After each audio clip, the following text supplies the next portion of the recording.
तो चलिए देखते हैं सत्ता, धोखे और इंसाफ की ये कमाल की कहानी। ये कहानी है एसटीएम अवंतिका की, जो एक ऐसे ही घर के राज खोलने वाली है। एक तरफ है एक पावरफुल एसडीएम और दूसरी तरफ उसका नया परिवार जिसकी सोच बहुत ही अलग है। और यही सोच उस घर को चलाती थी, जिसने उसे एक जेल बना दिया था। उस घर की औरतों के लिए ये सब रोज की बात थी, छोटी छोटी गलतियों की बड़ी सजा।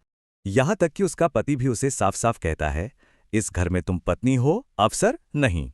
लेकिन असली मोड़ तब आता है जब उसकी भाभी शोभा एक और पिटाई के बाद हिम्मत हार जाती है। और घबराने की जगह अवंतिका अपना फोन निकालती है और सब कुछ रिकॉर्ड करने लगती है। मतलब उसने उनके ही गुनाह को उनका सबसे बड़ा डर बना दिया, ताकि उनकी सत्ता खत्म हो सके।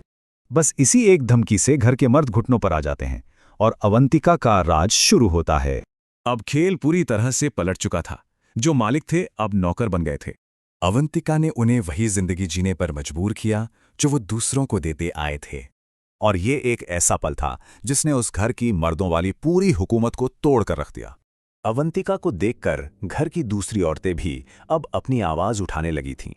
इस बेइज्जती का बदला लेने के लिए घर के मर्द अवंतिका को मारने का प्लान बनाते हैं।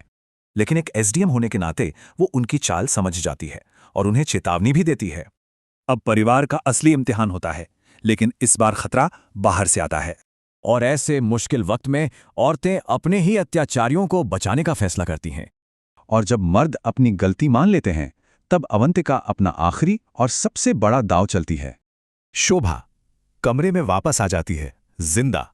मतलब सब कुछ एक बहुत बड़ा धोखा था। वो वीडियो एक आधा सच था। पंखा टूट गया था और अवंतिका ने शोभा को छिपा दिया था।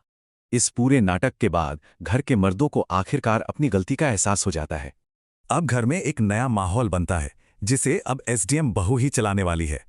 लेकिन सवाल ये है कि क्या इतने बड़े धोखे पर बना रिश्ता कभी सच में बदल सकता है?